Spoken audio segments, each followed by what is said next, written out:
আমার একটা ছেলেরে আমি দীর্ঘ 4-5 বছর ধরে দেখতাম, প্রত্যেক মাহফিলে দেখছি হে সামনে বসে, আমি বইলেই তারে নজরে পড়তাম।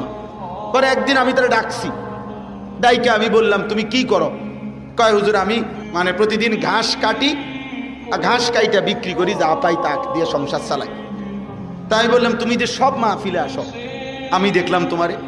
কয় হুজুরে যখনই আপনার কোনো পোস্টার দেখি, কয় আমি তখন এই ঘাস কাটার টাকার থেকে একটু একটু টাকা জমাই, গাড়ি ভাড়া মিলাইয়া রাখি, আপনার ওয়াজ শুনতে যাম। তাই বললাম যে মাশাআল্লাহ। তো আমি বললাম যে তো আর কিছু কইবানি? কও যে আমার জীবনের একটা স্বপ্ন আছে। আমি বললাম কি স্বপ্ন কও?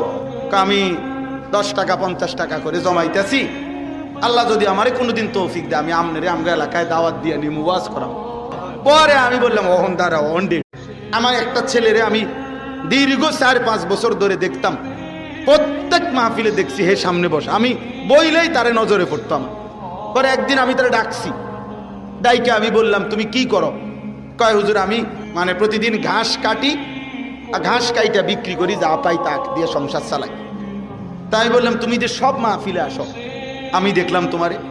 কয় হুজুরে যখনই আপনার কোনো পোস্টার দেখি, কয় আমি তখন এই ঘাস কাটার টাকার থেকে একটু একটু টাকা জমাই, গাড়ি ভাড়া মিলাইয়া রাখি, আপনার ওয়াজ শুনতে যাম। তাই বললাম যে মাশাআল্লাহ। তো আমি বললাম যে তো আর কিছু কইবানি? কও যে আমার জীবনের একটা স্বপ্ন আছে। আমি বললাম কি স্বপ্ন কও? আমি 10 টাকা 50 টাকা করে জমাইতেছি, আল্লাহ যদি আমারে কোনোদিন তৌফিক দেয় আমি আমনেরে আমগা এলাকায় দাওয়াত দিয়ে নিয়ে ওয়াজ করাম। পরে আমি বললাম ওহন দাঁড়া ওহন ডে।